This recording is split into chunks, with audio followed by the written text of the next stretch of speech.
So my purpose of this video today is to get you hitting more greens in regulation.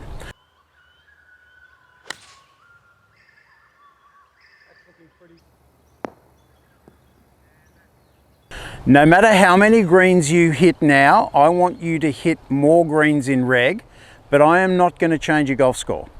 So it sounds like it's a really hard thing to do. It's remarkably simple, and that's what I want to convey in this video. So here we have a hole of about 150 yards, 137 meters, near enough to that. And typically golfers think, oh, 150 yards. That for me is a 7-iron. And they're right. When they hit their best ever 7-iron, it does go 150 yards. My question to you is, if I gave you 10 shots from here at 150 yards, how many of those shots would go 150 yards? If you don't know the answer to the question, give it a go. Go and measure it. And if you're allowed to, don't get caught, of course. Some courses don't like you doing this, but I'll bet there aren't 7 balls that have gone 150 yards out of the 10. Most people, it's more like 3 or 4, sometimes even less. So your best shot will go 150, but then over a series of 10 shots, you're going to hit some at 110. You might hit one at 160. You'll hit a few at 120, 130, and it just varies. So therefore, the average will not be 150. It could be that the average is more like 130. And this is where the problem lies. People don't hit enough greens because they just don't hit the right club for the distance.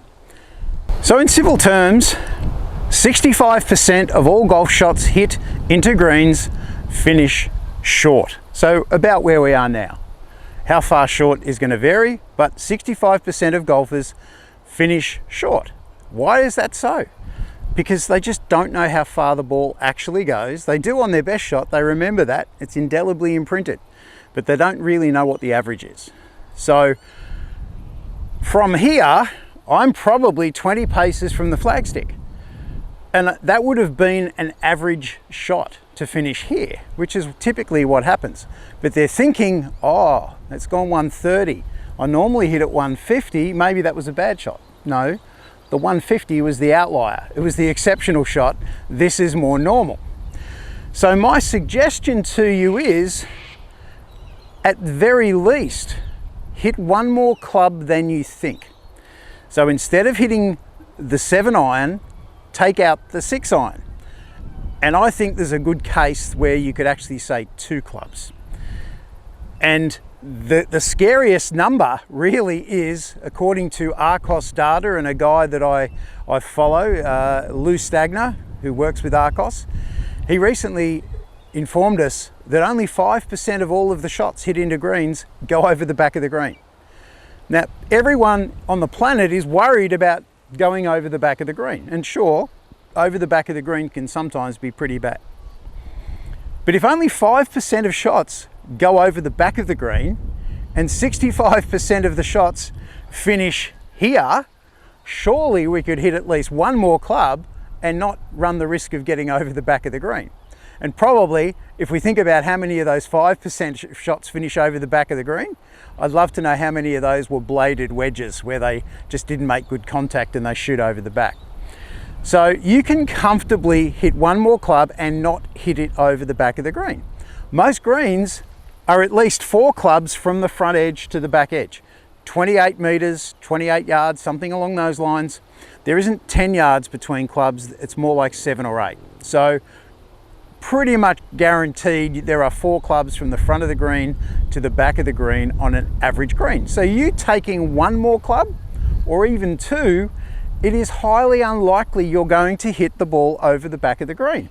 And if we match that up with the data, only 5% of shots go over the back of the green anyway. What have you got to fear?